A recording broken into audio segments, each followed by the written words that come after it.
The woman in your life will do what she must do to comfort you and calm you down and let you rest now. The woman in your life, she can rest so easily. Hello everybody and welcome to Women's Spaces. My name is Elaine Holtz and I'm your host. And as always, I am so excited about today's interview. In fact, I'm not even going to have a commentary. We're going to get right into it. I have a very special woman with me by the name of Dr. Jill Stein, who is a mother, a housewife, a physician, a longtime teacher of internal medicine, and a pioneer of environmental health services. She called herself a pioneer of health advocacy. And guess what? She is running for President of the United States under the Green Party.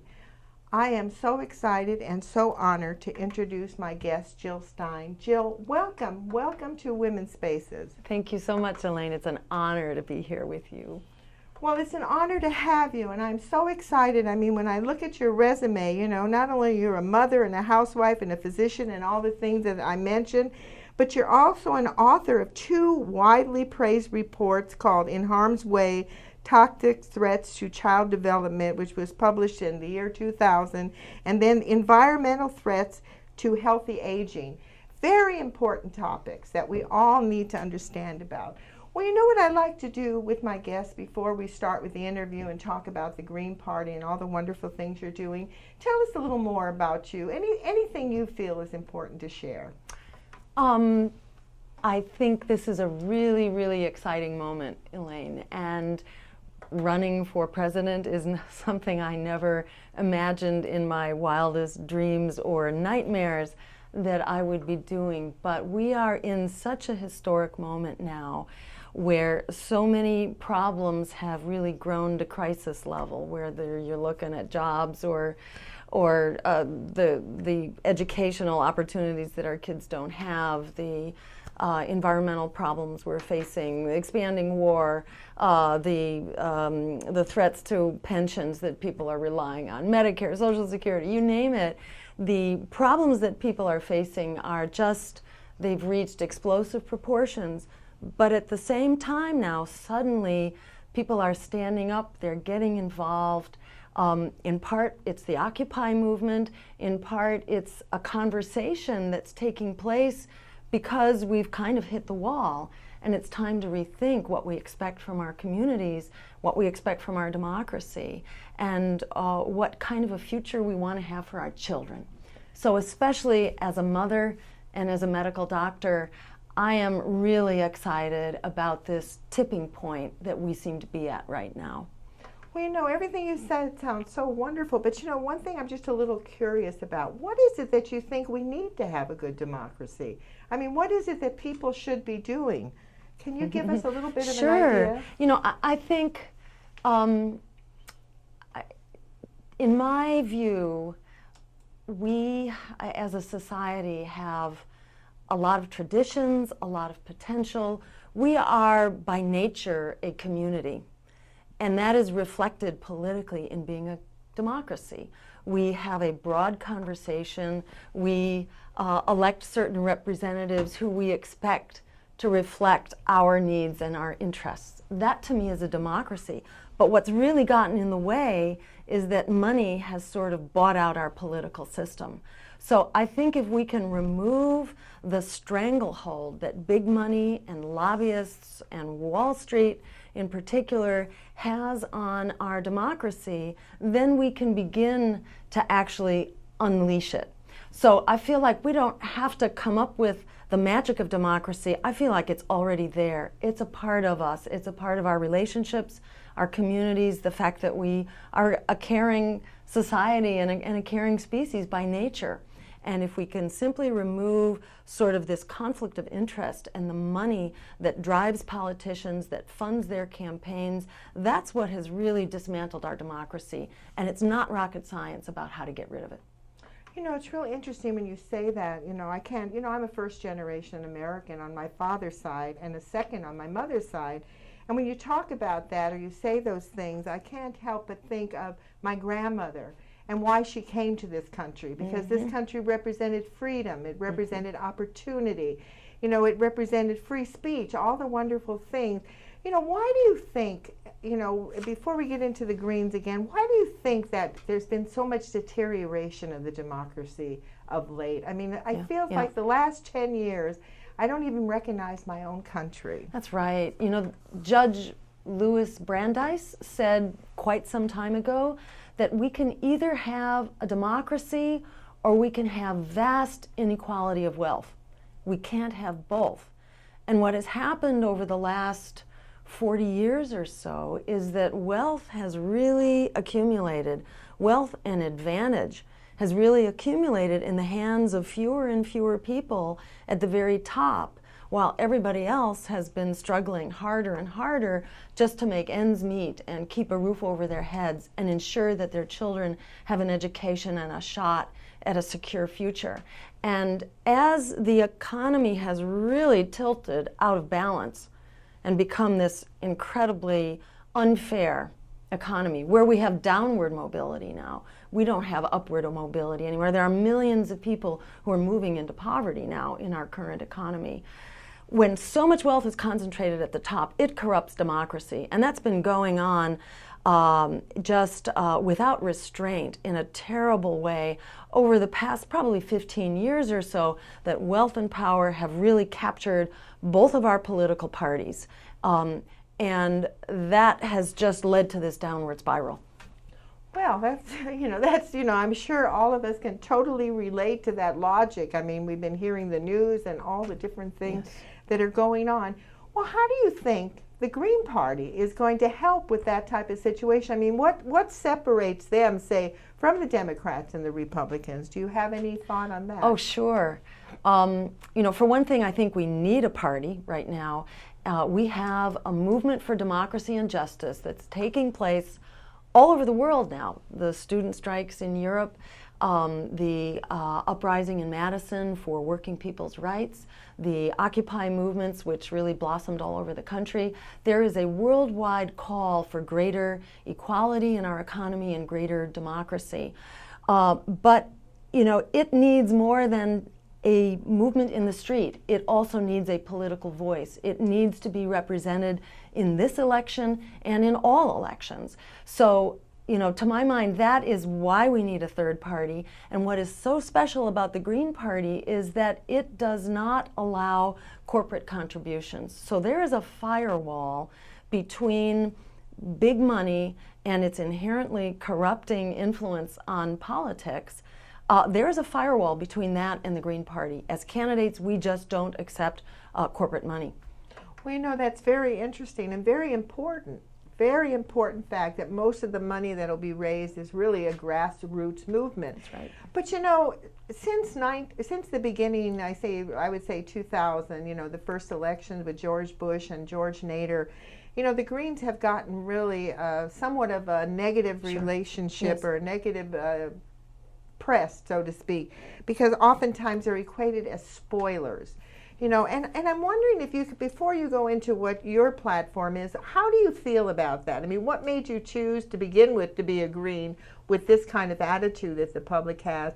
And secondly, how do you address that spoiler issue? Sure.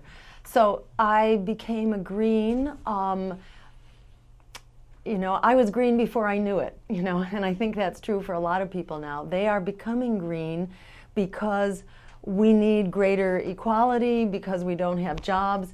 I was particularly concerned as a mother and a medical doctor about the broken healthcare system, which the Democrats refuse to fix, even though we have good fixes for it. And I was very concerned about the impact of the environment on our health, and especially on our children. And I found that as hard as I worked as an advocate and as a community representative, it didn't matter. It didn't matter that we had good, compelling, cost-effective solutions, that money talked. That's what I learned after 5 or 10 years of trying to work with the political system. It didn't matter how good your solutions were. What mattered was whether you were coming with big campaign contributions and lobbyists. So I wanted to move to a political system that could really speak to the needs of people, and that's how I became a Green. because it really reflected the aspirations of everyday people, and not just the wealthy and the well-connected who are being served by our current political parties, both Democrats and Republicans. And your other question, what about the spoiler effect? We've been told, certainly since the time of Nader, that we needed to be quiet, that if we didn't be quiet, our political system, the way our elections work, if you voted for your values, it might have unintended consequences. So you just needed to pick among these two players who were both funded by basically the same corrupting corporate and Wall Street money, and whose policies become more and more alike with every passing year.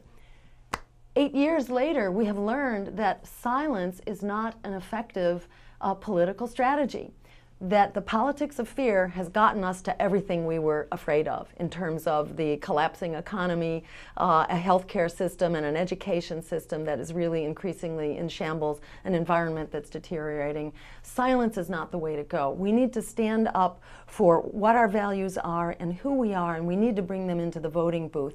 And all kinds of solutions can follow from there. If we don't have a voice, we don't have a democracy. If we don't have a democracy, we can't start to fix what's really wrong and threatening all of our lives. So when we talk about spoiling, what I say is, look what's really being spoiled. It's not so much a political party or some politician's career. We need to think about our lives that are being spoiled and the lives of our children which are being spoiled. And that's what we can fix by standing up and reviving our democracy so that we can fix it. And we can do that in this election, whether we come out with 2% of the vote or 52% of the vote.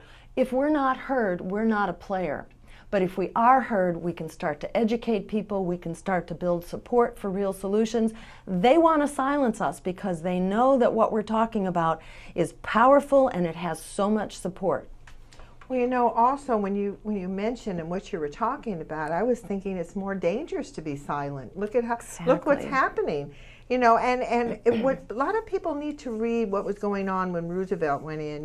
They have all this kind of glorified feeling about the New Deal, and what they don't realize is what was happening at that time is alternate parties were getting more and more attention, and the Democrats and Republicans were somewhat afraid that they might take over, so they had to give in to certain aspects. So it's really important that there's some that something is shown, that there's another alternative out here, and it has some clout and has some force. Well, I mean, that is so passionate, and I want you to know how much I appreciate you saying that. And it's interesting because, when I was a little girl, my report card, they said, Elaine should understand that children should be seen and not heard. And that's kind of the philosophy. Like, we got to be quiet. We got to do what we're told to do, or there's some sort of danger. So I really appreciate you saying that. I mean, I think that's very important. Well, let's get into a little bit about your platform. And I know you're very passionate about children, and that's one of the things that I think that we really have in common, because I feel the same way. Why make decisions that are not good for our children? And not having health care is not good for our children. Having all these wars is not good for our children. Cutting education is not good for our children, just to name a few things. So why don't we get into your platform? Tell me a little bit. I know the Green Party has 10 values, and I'm also going to flash the values at the end of the show, but let us know a little bit about what are you running on? What is your platform? Great. So there are key pieces of our platform, and we refer to the whole thing actually as a Green New Deal, like the New Deal of the Roosevelt era, which basically created jobs, created economic security, made lives possible, secure, meaningful, pulled people back from poverty and hopelessness. That was done, in the 1930s. We can do it again, but we're calling it a Green New Deal. And just to talk specifically about pieces of it, one very important piece is to put people back to work and basically eliminate unemployment. Unlike the proposals of Barack Obama, he wants to create 2 million jobs, which is what he did with his last jobs program. It had an impact, but it kind of came and went. It did not fix the real crisis that our economy is in. So we want to put everybody back to work, create 25 million jobs, put an end to the recession, and at the same time green the economy to create the secure economy we need for the 21st century, and that will also take care of the climate problem. So we'll be creating jobs, direct government jobs, which makes it much more financially effective to use a certain amount of money, creating those jobs in the green areas of the economy, including clean manufacturing, sustainable local healthy agriculture, public transportation, and green energy, which is so important, because once you have green energy, you make wars for oil obsolete. So by greening the economy and greening our energy, we no longer need to keep fighting these horrendous wars which are draining our public dollars as well as the lives of our young people and inflicting untold misery in the countries where we're fighting these wars. So the Green New Deal is one very important piece of it. Another piece is providing health care as a human right. As the richest nation in the world, we need to join the other nations in the community of developed countries by providing health care as a human right. And we can do that through an expanded Medicare for All system, which provides comprehensive health care for everyone at the same time that it actually saves us an enormous amount of money because it gets rid of the bureaucracy and the paper pushing and all that. A third piece is for our students who are swimming in debt now and who are looking forward to a future as indentured servants. They're coming out of college with big debt and they can't pay it back because there aren't jobs. So they didn't cause this problem. We found a way to bail out, to the tune of many trillions of dollars, the banks who actually caused this problem. So how about we lend a hand to the students who had nothing to do with causing it? We can forgive their debt, and furthermore, we can make public higher education tuition free so that everyone has access to the college degree they need. Just like you needed a high school degree a century ago, you now need a college degree. Finally, we need to bring the troops home, downsize the military.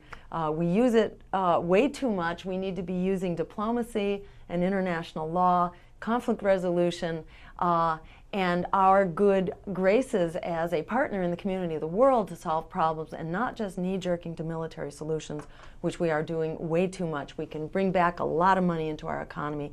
Likewise, we can ask our wealthiest billionaires to start contributing to the economy that they benefit so very much from and contributing to our tax base. So we can solve these problems. This is not rocket science. This isn't something to solve 10 years from now. We can solve this actually right now, next year, by simply taking our democracy back. That is the key. We can solve these problems. We have solutions, but what we don't have is a government that's on our side.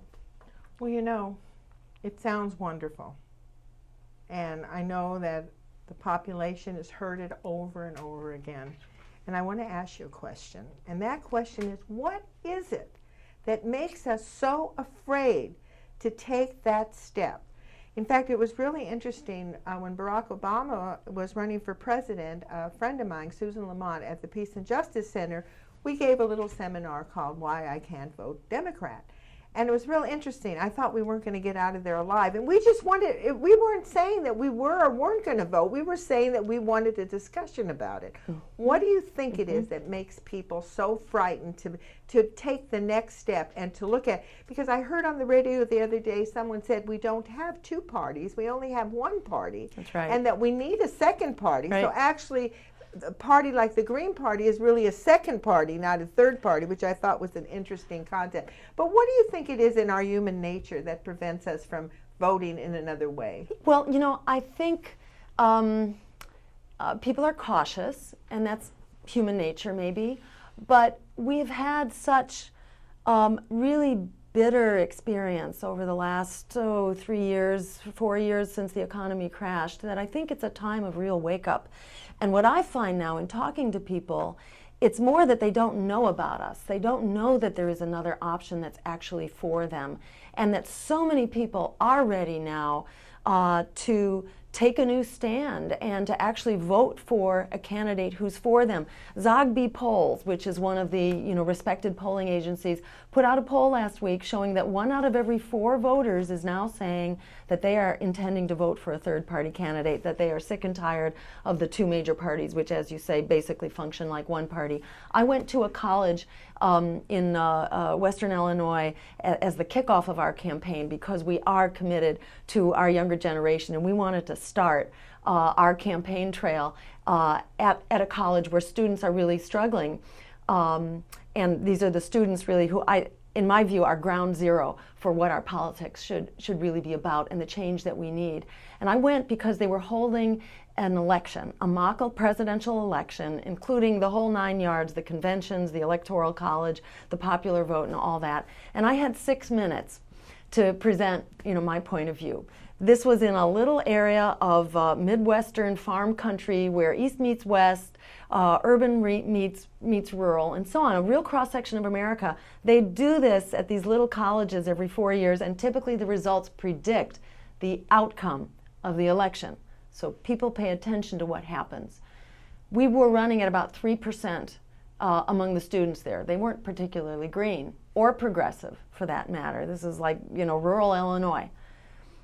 After I gave my 6-minute speech, we came up to 27% of the vote. It became a 3-way race. Students flipped like that because they recognized that this was about their future and that our campaign was really about serving them, not about serving the taskmasters that are keeping them enslaved and really destroying their future. So they were ready to change in a heartbeat, and I'm finding this over and over again in talking to people. They are ready to change in a heartbeat, which is why the powers that be are going to do their best to prevent people from finding out that they actually have a real choice in this election. And that's where we come in, because what we can do as individuals is tell our neighbors. We can use the internet, and my website is just my name, jillstein.org. You can go, you can sign up to get the newsletter, you can forward it to your friends by email, you can get on Facebook about it if you're on Facebook. Egypt and Tunisia just brought down dictators who were there for decades, largely through social media, through telling their friends and through Facebook. So, we have incredible tools for democracy now that we haven't ever had before. So we are in a completely unique moment in history. And I must say that I really find the weak link in the chain of change right now is not that people don't want to go there. They just don't know that there is this place to go for reviving our democracy and reclaiming our future. Well, I got to tell you something, Jill Stein. I just feel so alive, and now I'm just like, I'm ready to go out and hold a sign and do all these great things. Yes. Well, we're coming to the end of our show. Time goes by so quick when we're having a good time and a good conversation here. So what I would like you to do is just go look at this camera, and any message that you'd like to give our viewers. Remember, this is Women's Spaces. Wonderful. Just please be my guest. Go ahead. Well, thank you. And it's an honor to be here on Women's Spaces. And that's what brought me into the political process as a woman, as a mother, and as a medical doctor. And seeing that the future is bleak right now for us and especially for our children. And it has only become bleaker in these recent years when we've had a Democratic president, and for 2 years, the first 2 years of his presidency, we had a completely Democratic Congress as well. So, I think it really drives home that as women, as mothers, as daughters, as sisters, as grandmothers, as members of the human community and real leaders and heart of the human community, that we can lead the way to a better future by standing up and bringing our values into the political system and insisting that our political system not be hijacked by corporate America and the big banks and the hedge fund managers, but rather we take our politics back and make it about us, our families, our communities, our children, and the future that we can have together. Well, I could not have said it any better. Thank you so much, Jill Stein, for being on Women's Spaces, and I want to wish you all the success in the world, and we'll be watching your campaign. And to my viewers, wow, what an exciting interview that was. Just think of all the possibilities. I mean, why be afraid? You know, I'm more afraid of what's happening. And if we don't do something, if we don't take another road, so to speak, where are we going to end up? I mean, my goodness, I have 2 grandchildren. I want to leave them a better place. And when I'm listening to Jill Stein, I'm saying, wow, is this possible? Well, it is possible. But the only way it's possible is if we all get off our duff and start looking at alternative parties. I'm not saying you should vote for the Green Party or the Peace and Freedom Party. I'm just saying let's start looking at alternatives. Although I have to admit, I have to say I am a registered Green, and I am very, very impressed with Jill Stein. I mean, a physician. Here's a woman who's a mother, a physician. I mean, not only does it show that she is a person who can make a commitment, but between you and me, it shows she has a pretty good brain there. I mean, to become an MD is not an easy task, as most of us know. Well, like I do at the end of my show, I try to encourage my women viewers, all my viewers. You know, we're in some real hard times. I've been reading some of this stuff about the Occupy. I mean, people get so hung up, you know, the police are out there. Yes, the police are out there. And yes, it's costing millions and millions of dollars to supposedly clean up this mess. Well, it's not a mess. If they would just stay out, put the $2 million or so dollars into education, into healthcare, and leave the people alone. These are our First Amendment rights. We have the right to assemble. We have the right to speak out. We have the right to present grievances to our government. That's what makes this country so great. That's why my grandmother Rose came over here from Russia, because in Russia, in the turn of the 20th century, they couldn't do that. They were so oppressed. And when my grandmother came to the United States and she saw that she could vote and she could stand up as a woman, that's the America that I believe in, and that's the America that all of us should believe in. So there's a lot to think about, and that is the purpose of Women's Spaces, to get us all thinking. And remember, write your congressman, write the President of the United States, write your local people, and make one simple suggestion. Before they write that important bill, before they take that important vote, they ask one question: is it good for your and my children? Is it good for the children? If it's not good for the children, let's not do it. And you know, folks, war is not good for the children. Lack of health care is not good for the children. Not having education, they're cutting PE and music and art. I mean, these are things that help children create their creativity and their intelligence. Anyway, there's a lot to think about, and I hope we're all thinking out there. Anyway, this is Elaine Holtz with Women's Spaces saying thank you so much for watching, and I will see you the next time.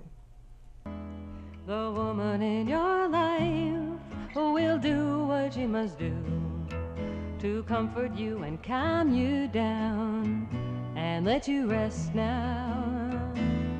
The woman in your life, she can rest so easily. She knows everything you do because the woman in your life is you. The woman in your life knows simply what is true. She knows a simple way to touch to make you whole now. The woman in your life, she can touch so easily. She knows everything you do because the